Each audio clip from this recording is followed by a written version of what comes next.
Приветствую вас, дорогие слушатели!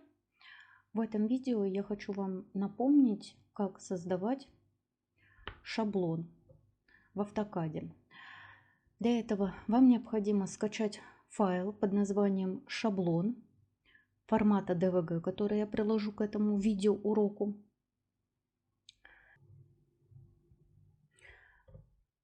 Так, что нам необходимо сделать? Открыть шаблон, открыть файл.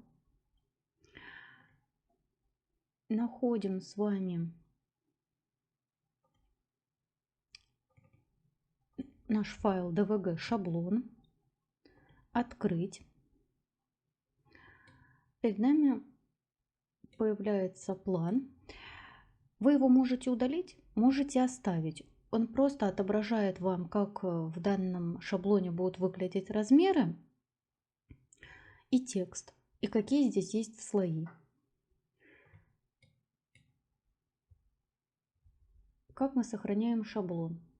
Переходим в «Сохранить как» левой кнопкой мыши.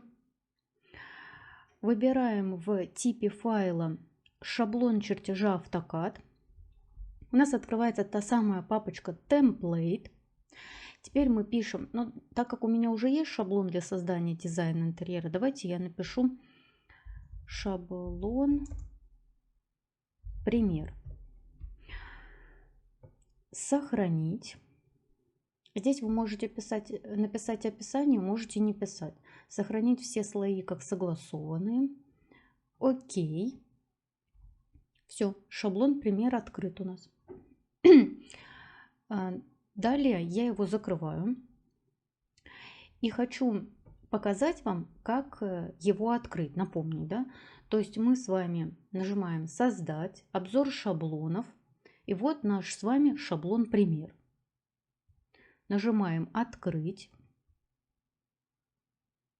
Все, мы можем в нем работать.